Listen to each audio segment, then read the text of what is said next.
All right, back in the locker room. Again, we're going to try something different today. We're going to take on post-traumatic stress disorder, or PTSD.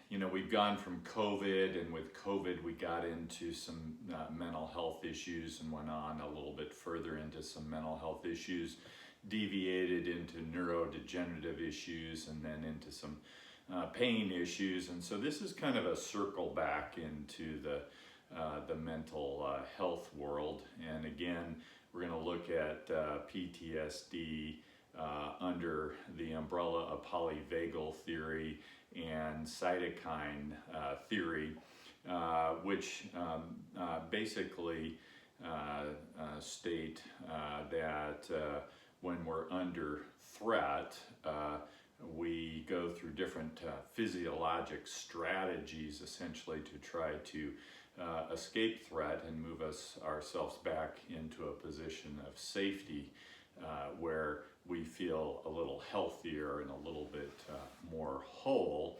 and that these physiologic states are then mediated by our cytokines, and that the threat cytokines have significant effects on our overall physiology, as do the safety cytokines, the threat cytokines being pro-inflammatory, pro-nociceptive. In other words, we tend to feel more pain, and that the threat cytokines are also catabolic, or they result in tissue breakdown, and that the safety cytokines are anti-inflammatory.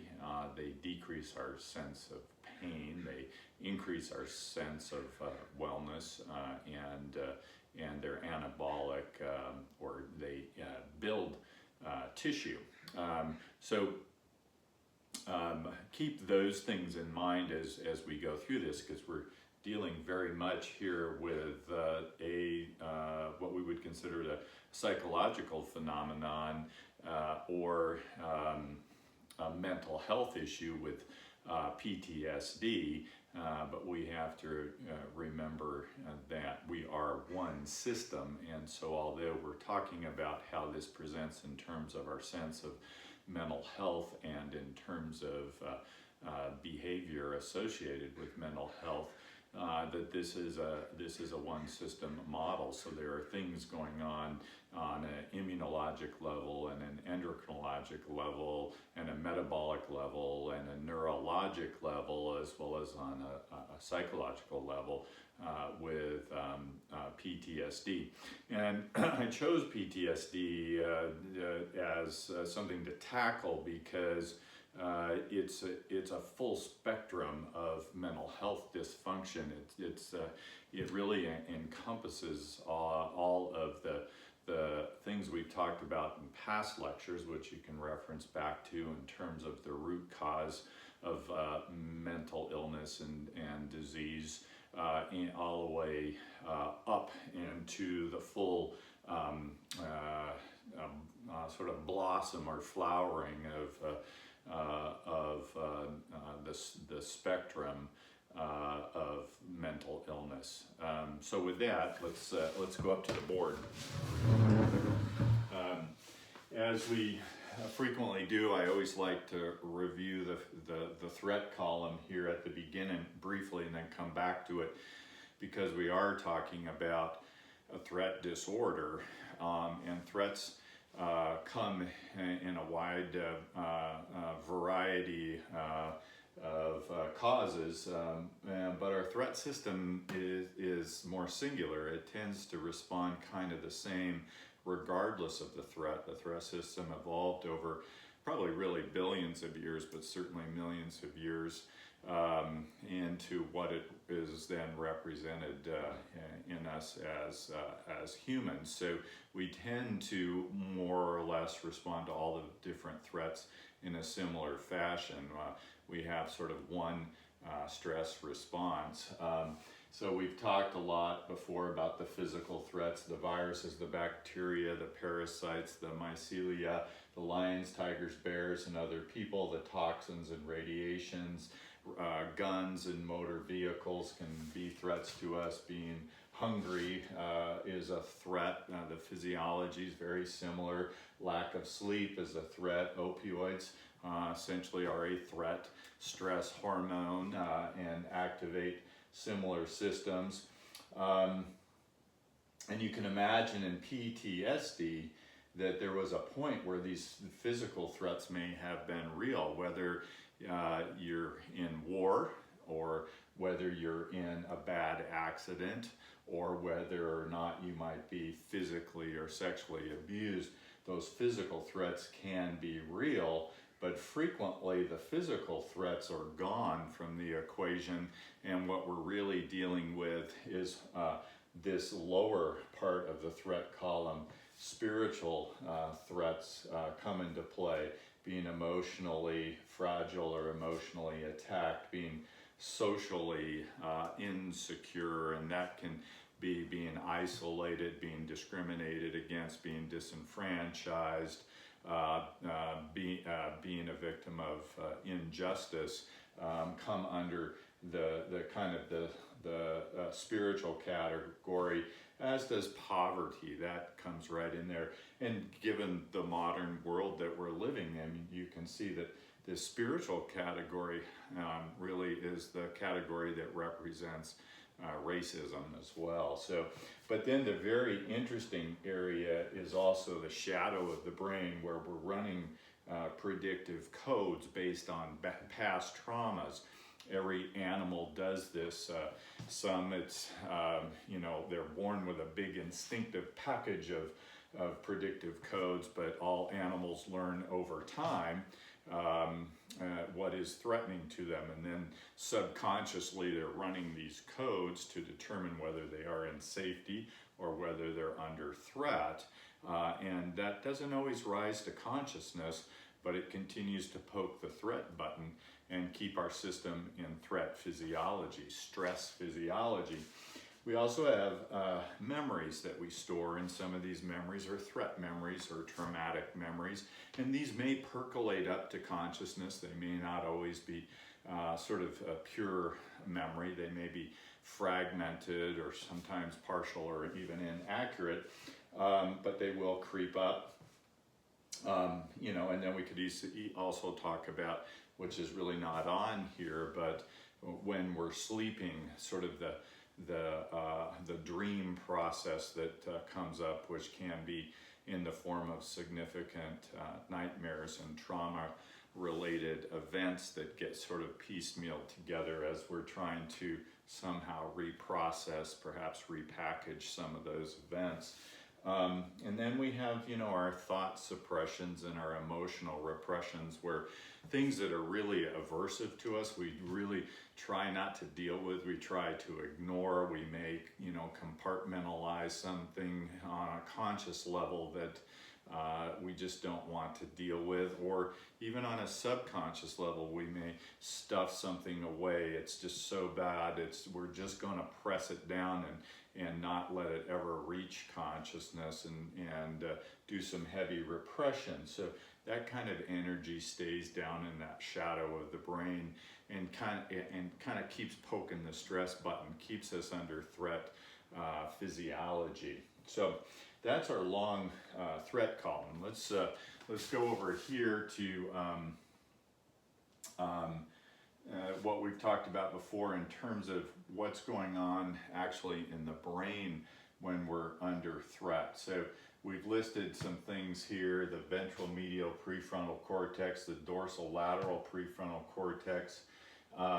These are higher level, sort of newer cortical functions, tend to be relatively distinctly human in terms of their size and evolution. And we can think of the ventral medial prefrontal cortex as kind of our emotional quotient, or a little bit of our emotional center there. It's responsible for our how highly social we are as a species. and it's responsible for us to be able to connect with people, to bond with people, to cooperate with people, and there's a lot of this, the sense of I know what you're feeling, you know what I'm feeling, and a sense of empathy in this ventral medial prefrontal cortex. It has the ability to feed back and calm our stress system under the right conditions, particularly if we're in a safe social environment. That tends to calm our stress response, calm our sympathetic fight or flight nervous system, calm down the amygdala, activate the ventral vagal system, which is, you know, more of our breathe, feed, digest, and rest system. And then the other one here is the dorsolateral prefrontal cortex. We tend to think of this as more of our IQ. This is where, you know, we're able to hold concepts in our head and solve calculus problems, and you know, create new technologies and things like that. It's a highly intellectual sort of locus of the brain.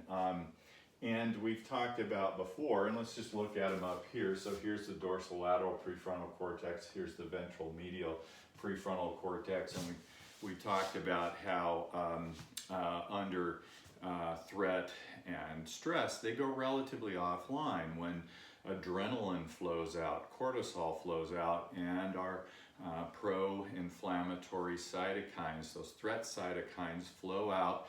We start to downregulate these areas. These are not important to us when we're having to run from the tiger. They're not important in fight or flight. It's not a time to solve calculus problems. It's not a time to bond and connect. It's a time to be mobile, reactive, vigilant. Those are the things that are important when we're under threat. And for resource allocation, our body takes these relatively offline to devote our energy and resources to other functions, not only in the brain but in the body. Kind of at a lower cortical level, then we get into the anterior cingulate cortex and the insula. And the ventral medial prefrontal cortex and these other parts of the brain, particularly the anterior cingulate cortex, are highly integrated in emotional regulation and trying to modulate some of the autonomic functions of the brain. So the anterior cingulate cortex also plays a role, not only in some of these emotional things we just talked about, but in our perception of pain, and particularly in the perception of chronic pain. And this can be both physical as well as spiritual pain, and also has a role in our sense of conflict. If things don't seem right to us, it tends to light up. Maybe that when things don't seem right, that's kind of like painful to us in some sense. And then the insula is very much integrated into our sense of feeling, and it probably more in terms of kind of the spiritual sense of feeling, the sense of self, and our visceral feelings. That, you know, if we have a heartache kind of type of a feeling, and it receives a lot of innervation from the tissues that the cytokines are particularly prominent in. So if we go back up here to sort of where cytokines tend to present, talking now about the threat cytokines, but equally if they were the safety cytokines, but the interleukin-1 beta, interleukin-6, tumor necrosing factor alpha, CCL2, you know, where do those things present? Well, they tend to present in what we would call our connective tissues, and to be produced by the connective tissues, and we'd have to include in that our neurons, but the cytokines are heavily produced by white blood cells, endothelial cells, cells that like line our blood vessels, epithelial cells, and they can be considered things that are on our exterior, even the exterior of our gut. and in the fascia, the connective tissue that surrounds our muscles, surrounds our organs, surrounds our bones and things like that. And then the glia is the connective tissue of the brain that actually helps to support the neural structures. So these tissues, the visceral tissues, the fascia tissues, all feed right into the insula, and so the insula houses not, I like to say it's visceral, fascial, emotional feelings all get housed in that area. And as we are under more and more threat, after these neocortical structures start to go offline, we start to see these lower cortical functions also start to fall offline as we're strategizing sort of resource allocation and energy for a prolonged fight and flight. And then we also throw in down here our language centers. So the anterior cingulate cortex being here, and then sort of down deeper and behind the insula is there. But we have to always remember that we have this really vast language system as humans, and the language probably is more in the neocortical structure, lives more in this part of the brain, right in through here, but that our higher level language tends to go offline as well when we're under extreme threat. We can still yell and scream and cuss, but our ability to put together a paragraph or even a sentence becomes somewhat impaired.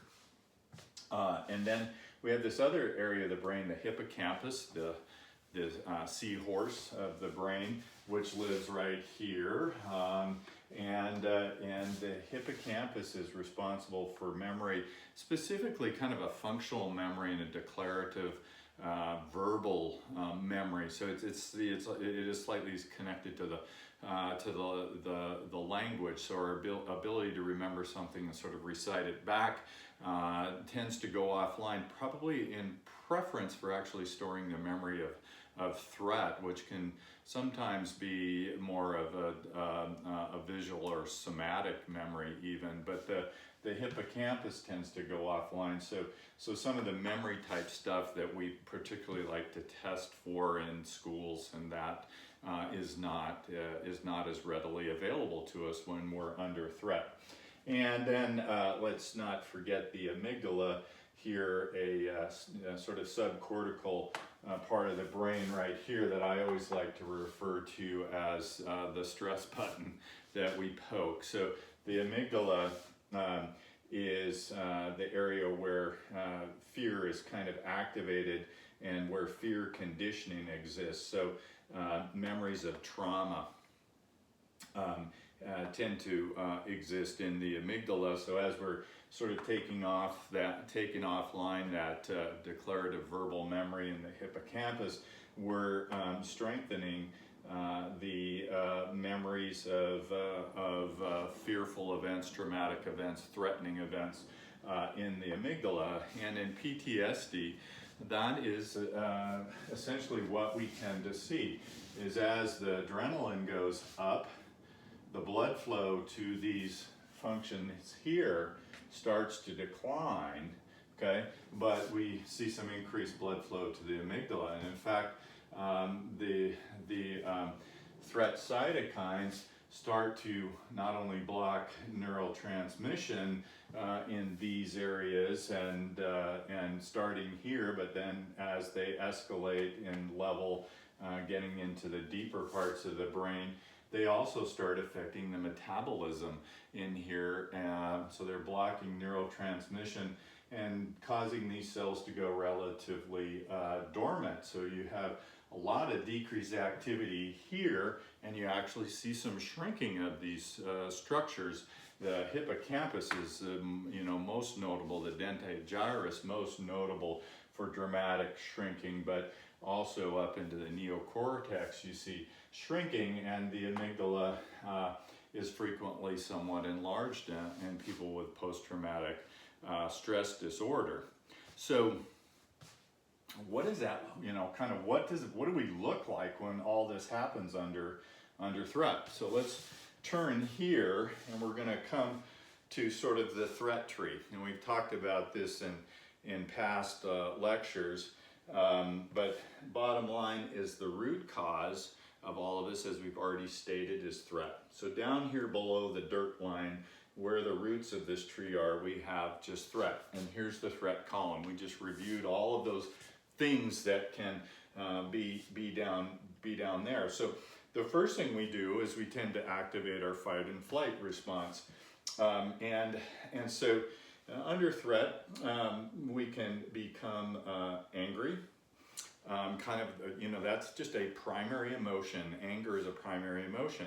And with anger, we're more likely to sort of attack, be oppositional, be explosive, rage, that type of thing.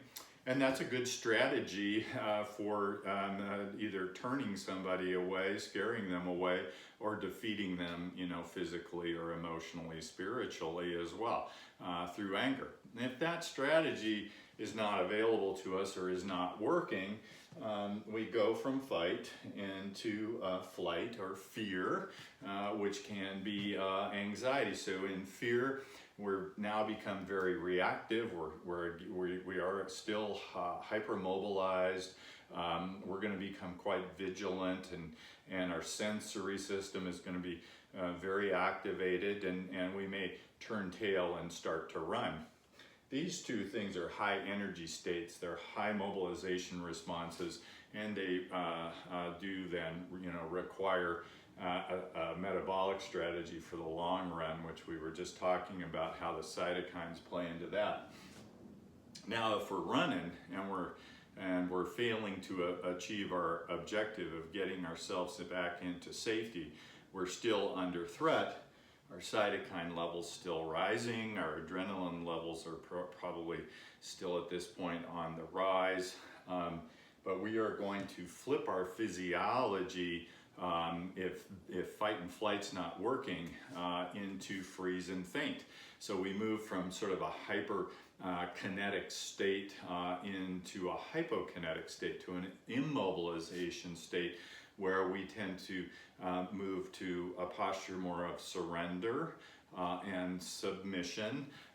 We will stop moving. We may even pass out and go completely into faint. So as we're kind of sliding into that chronically, what we end up seeing is more sort of a state of sadness, low energy, depression, and then eventually, as it proceeds further, we start to have some dissociation. We start to sort of kind of detach from the sense of self and detach, from the greater world. And you can imagine what we just talked about is, as this insula and perhaps the anterior cingulate cortex start to go offline, start to downregulate blood flow and downregulate neurotransmission and downregulate metabolism, this sense of self, we may lose some of our feelings, lose not only somatic feelings, but start to lose the viscero-fascio-emotional type feelings as they slip offline.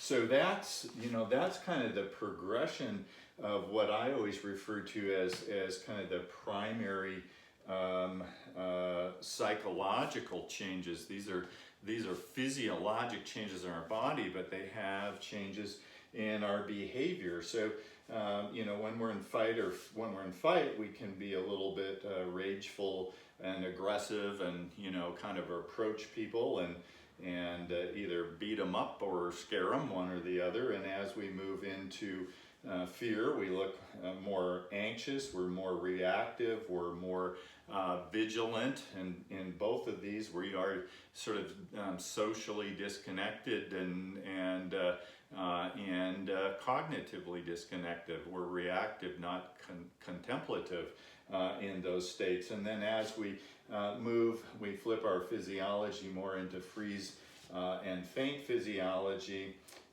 we will then tend to isolate even more, become more perhaps even submissive or hopeless.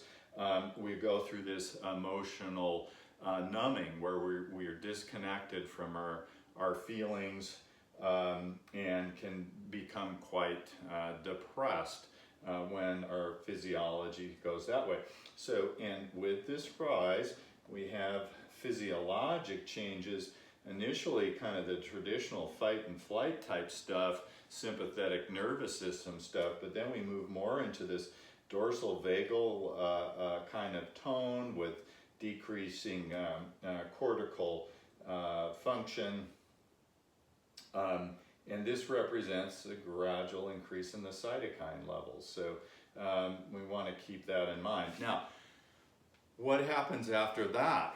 You know, in these different what I call sort of primary psychological states, they are anxiety and depression primarily, and then, you know, a bipolar affective disorder person may be going back and forth from those, and when we're hypermobilized, we can look a little manic-y sometimes, particularly if the hormone environment is right for that.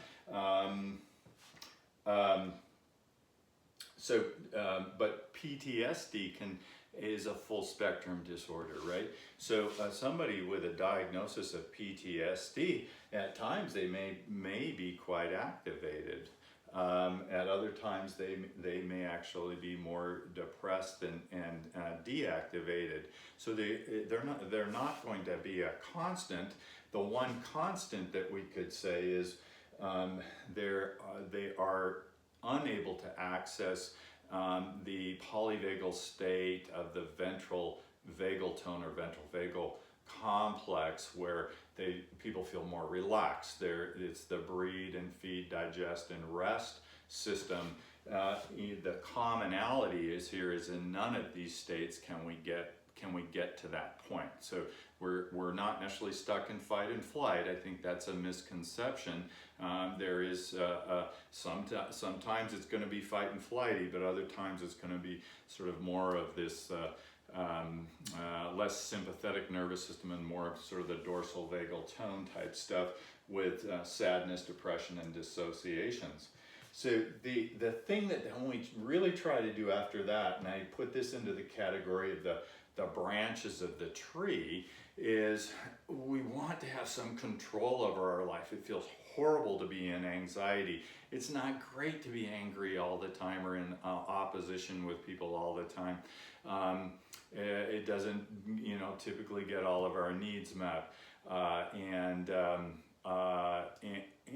to be isolated and sad and immobilized isn't a great place to be either. So we have all of these kind of negative emotions, or aversive emotions. They function for us at times, kind of in us, and when we don't really want to feel those and we want to have a sense of control back in our lives, then we go into these other strategies, which I call the illusion of control, or we try to gain control, but the strategies we use frequently are a little bit illusionary. And these tend to be sort of our personality types, right? And our personality types, to an extreme, can go on to personality disorders. And what they're really doing is we're using strategies to kind of sequester these negative emotions, essentially to repress them by creating this sense that we actually have more control in the world than we do. And that's why I call them illusion strategies. But you can see, like, one of them is that antisocial strategy, the antisocial personality disorder at the extreme, which is, chronically being aggressive, explosive, marching through the world trying to get your needs met by any means possible, sometimes breaking the law and walking all over other people's boundaries to get what you want. And it doesn't end up moving us to a point of safety. It tends to create more havoc, more chaos, and more threat. But in the moment, there's this illusion that we're in control. The other one is the narcissistic personality that is also a bit more of an aggressive, kinetic strategy. It's maybe perhaps a little bit more conforming to societal norms, but ultimately it is equally aggressive, but maybe more on a manipulative level. And the key to narcissism is overvaluation of the self, and the need to dominate everybody else by any means possible. And they're usually more charming and skillful and manipulative. And I put narcissist plus because as you sort of become a little bit more detached up here in the emotional area, or even dissociated down here, the narcissist can slip into sociopathy or psychopathy, being the sociopath or the psychopath. The sociopath typically being void of empathy, and they just don't connect well. And then the psychopath being a little bit void of any feelings, unable to feel any sense of remorse or the more primitive emotions of anxiety, anger, and sadness actually don't really register. So they're capable of sometimes some horrific things. Okay, so, and then the borderline personality, I sort of describe this as the person who's just a little bit hyperkinetic, going through life, trying to get their needs met, crashing into other people, sort of going over the top of boundaries. But again, these three, and there are other personality disorders probably in this category, but these three they tend to be more of the activated kinetic type, right? They're taking a lot of action. They maybe fall a little bit more into the fight or flighty category. The underpinnings, the trunk that's feeding them is a little bit more of an activation thing. They're gonna sort of take charge of the world and try to create an illusion of control. And then below that, we have these other personality styles that give people a sense of control. The stoic can also really massively repress memories, or massively repress sort of their traumas and their emotions, and seem somewhat impervious or invincible. They can shoulder anything, right? But they can go through this dissociative process as well, where they really fail to be able to recognize their emotions at all anymore, let alone be able to deal with them. But their life is very frequently kind of admired because they tend to leave other people alone. They don't go crashing through boundaries and things like that. And we have some admiration for these folks who sometimes are actually suffering inside. And then this idea of of this kind of becoming more hyper-vigilant, maybe not as reactive anymore, but that hyper-vigilance, trying to find safety, starts snowballing, is the obsessive-compulsive. If I just have everything perfect, I'm going to be safe, right? And becoming very ritualistic and trying to provide that. And that sense of hypervigilance, that there's danger out there, I've got to be aware at all times, progresses into some paranoia. And as these people maybe start to get worse and they start to dissociate, they start to shut down in the lower cortical parts of the brain, you get sort of the schizo type syndromes, schizoaffective or schizotypal sort of presentation, where their thought disorder gets even worse. And schizophrenia may not actually be under the illusion of control as much as it is just a primary psychological diagnosis. So if our primary psychological diagnoses are very much down in this sort of reactive area of anxiety, explosive disorder, depression, bipolar disorder, schizophrenia, kind of down in here. PTSD also, is heavily based in the trunk. The threat is the root, the trunk coming up through there.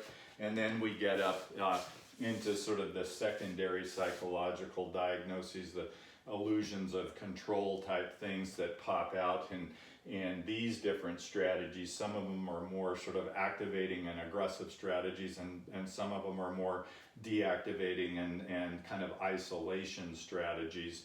None of them being particularly healthy as a strategy. The other thing that we can do kind of out here on the leaves of the tree is we can start sort of participating in distractions, right? So the hyperkinetic person is more likely just to keep moving from one thing to the next. The fight or flighty, anxious person is going to distract themselves, never sitting still, constantly moving and changing and fleeing, and perhaps fighting at times. But when you're around them, you just have this sense of unease and lack of calm. And then if they're a little bit more into immobilization, maybe they're much more likely just to get sucked in by the television or by video games or something and immobilize, but distract themselves through a different world. And then the big flourishing of this whole growth spectrum is the addiction piece of it. And folks who are a little bit more pulled towards being activated, pulled towards being antisocial, narcissistic, borderline, and existing in fight or flight, their addiction of choice may be more of an activating type substance, which would be more like a cocaine or an amphetamine, or addictions to risk-taking, like gambling, that type of thing. Whereas somebody who might be a little bit more in the immobilization, isolation physiology, more of the kind of the freeze and faint physiology, they may choose a different substance to feel good, something that's going to shut them down a little bit more. So they might choose something like an opioid or alcohol or a benzodiazepine or something like that as their drug of choice. But you could mix them up, if you're stuck in kind of a low funk, maybe a more activating one might pull you out of it and pull you up, and the upper, right? And that might feel better. And if you are just constantly on the run, constantly in fight and flight, perhaps you might choose to use something that's going to bring you down a little bit, that's going to calm you and allow you to sort of sit. The one thing that we do know, though, is these type of personality disorders tend to gravitate more towards some of the stimulants like cocaine and amphetamine, but also they are much more likely to be thrill seekers and take more risks for the same reason. They're probably trying to prevent themselves from falling down into a deep hole, or just to get them out of a sense of anxiety. Even though the thrill seeking seems like it would create more anxiety, it probably pushes their dopamine levels up. And that's a phenomenon that we see, with the narcissist, and the sociopath, kind of where they're heavily dependent, but a lot of these heavily dependent on dopamine to feel better. And why is that? Why is that? Well, anxiety is a horrible state. So you can slip into, just depression and not feeling anything, and that feels better than being anxious. But if you're in fight or flight, sometimes it feels a little bit better to be in fight than flight. And the way we do that is by trying to get a dopamine kick, right? And we feel better when we have dopamine in our system. But unfortunately, what that frequently presents as is to get that dopamine kick. These folks have to set up some form of conflict or competition, and then they have to be able to win it at all costs. And when they have that win, they get a flush of dopamine, and all of a sudden they feel really good. So that toxic behavior can build on itself, just like taking cocaine can become an addiction. Getting that good dopamine flush makes people feel strong and powerful and that type of thing. So that's kind of the full tree right there, from the threat root all the way up through the sort of the flowers of the addictions, the buds on the tree, and you can kind of see how this whole equation can represent what we see in PTSD. We can see that full spectrum of behavior. We can see the anger, the explosiveness, the fear and the anxiety, the sadness, the depression, the isolation, the dissociation. PTSD people exist across the whole spectrum because at the root it's threat, and trauma and even repressed traumas are a significant threat. What tends to be a little bit more unique about the PTSD diagnosis is these intense triggers, okay, and the flashbacks and the impaired sleep and the intense nightmares. So we've described all of this stuff, but this is the stuff that's coming out of the shadow of the brain that we keep talking about, that's coming out of this area, right? The predictive codes, the traumatic memories, the suppressions and the repressions. And unless we really deal with this, it's very hard to cure somebody who has a past history of significant trauma. So triggers, those are just the predictive codes, right? Something in the environment, and it may be completely subconscious initially, says there's a threat out there, you're not safe, and it pushes the threat button, gets this system going, okay?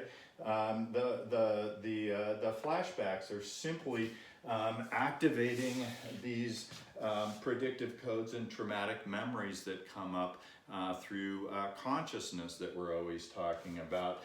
And then the dysomnias, these people frequently are still running in their sleep. They got restless leg syndromes. They may have some other parasomnias where they may even sleepwalk. They can't rest. Their body, even when they're trying to sleep, is still going, and all of the coding stuff in here starts percolating up into these horrific nightmares that they wake up with. Now, you could argue that perhaps the body in these nightmare states is trying to do some kind of reconciliation of these past traumas, and that those nightmares might actually have a therapeutic function. But they're certainly scary and frightening, and people wake up very disoriented and dissociated from them. So that is also a piece of this that has to be incorporated with people who have a significant past history of trauma. Okay, so what do we do to fix that? That is, those ones are kind of the $1 million question. And I'm not sure that I'm completely capable of solving that. But the one thing that we do know about this threat stress system is the way that we deactivate it is by moving people into ventral vagal tone, okay? Moving people into safety out of threat. And there's a lot of different ways that can be done. Some of let's get the cytokines in there. We can then move away from the pro-inflammatory, nociceptive, and catabolic tissue breakdown cytokines into the anti-inflammatory, anti-pain, feel good, feel well, anabolic tissue building, breed, feed, digest, and rest physiology, if we can just move people to safety. And so in most cases, the physical threats are gone by the time a lot of people are getting into treatment. Not always. Some people are still in a physically threatening environment, and that has to be dealt with properly. And then we need to deal with the spiritual issues, and move them away from being emotionally traumatized.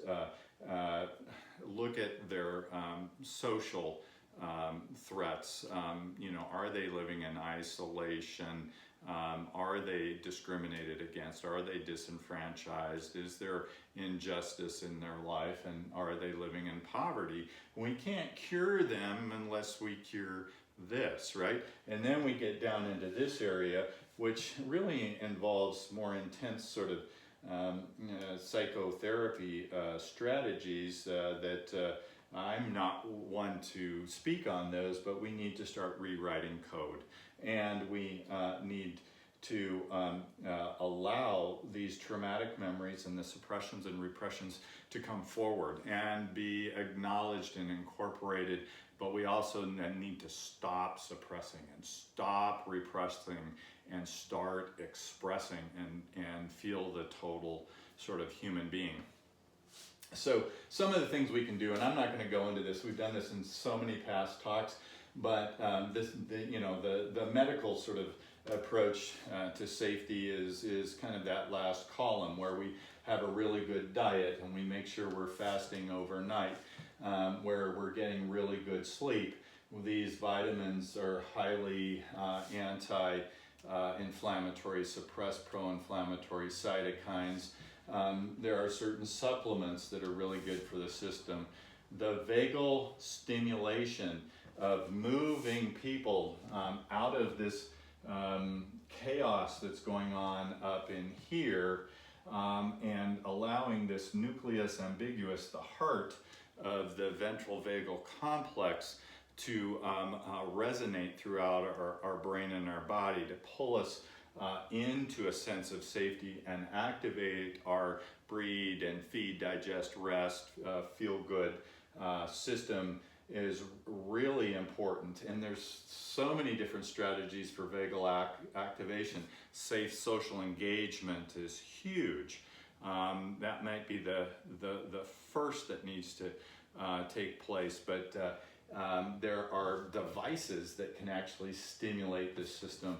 There are, drugs and supplements that can help support that system as well. And I'll reference, to Stephen Porges and his work in terms of the ways that we can bring this online.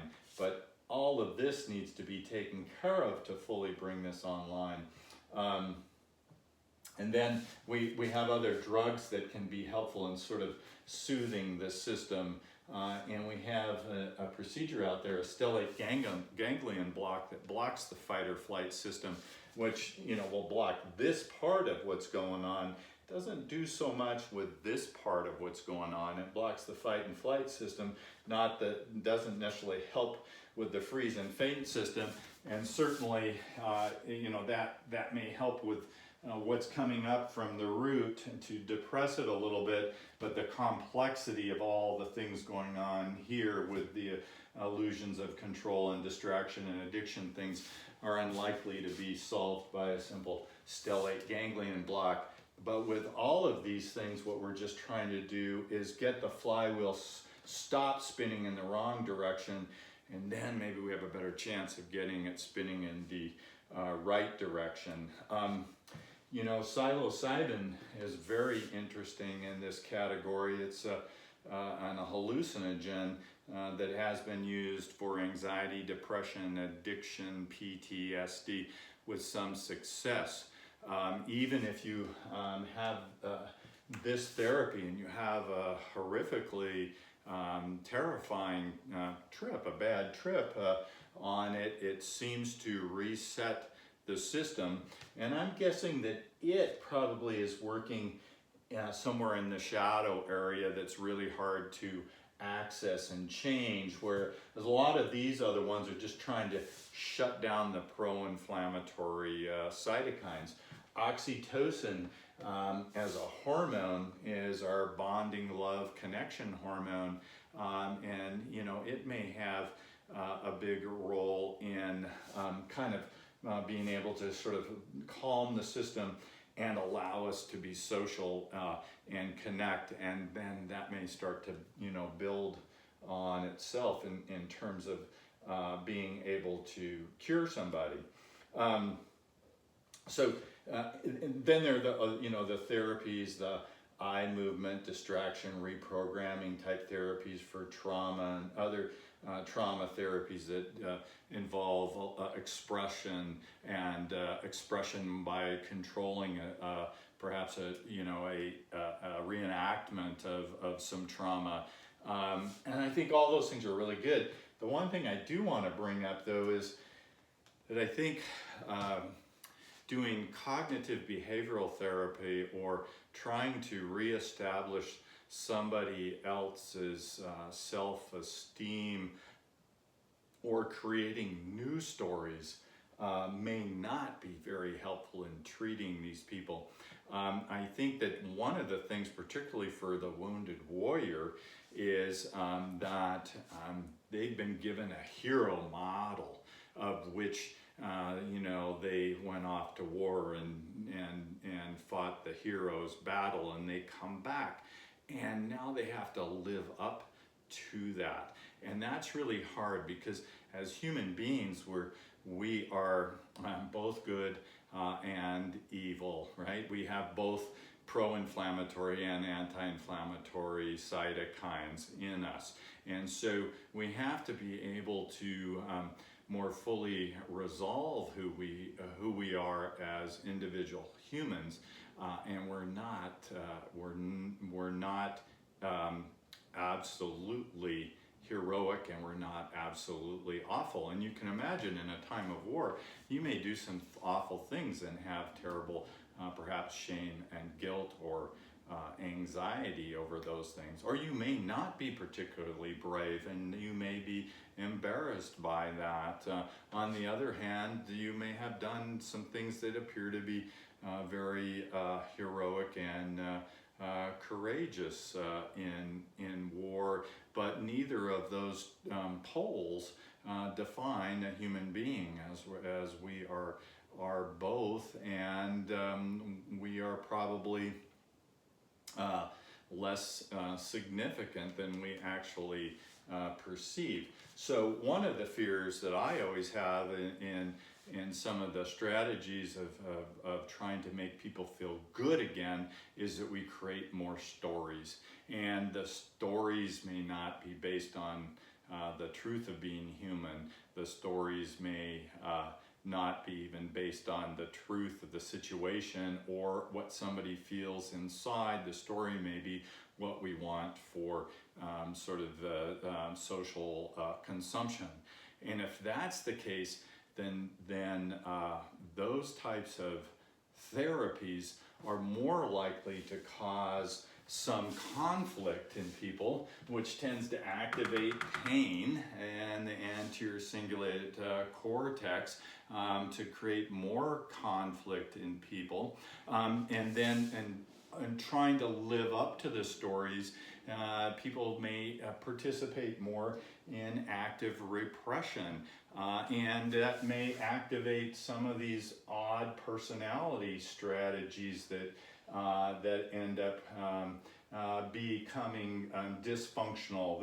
They work a little bit, but they don't work a lot.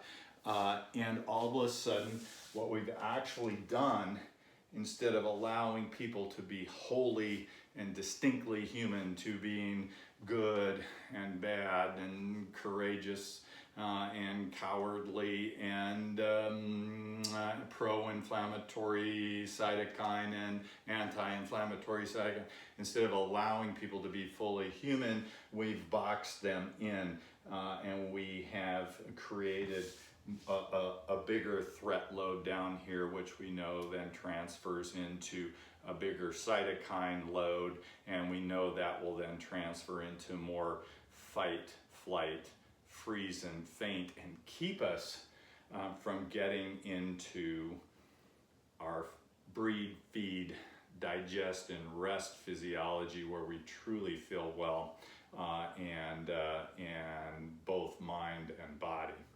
So that is how I'd like to wrap that one up. I again apologize, I can't do justice to these types of therapies, but if this is a bit of a socio-psychobiologic model from which this stuff can be developed further, then this may be of some help. Thanks.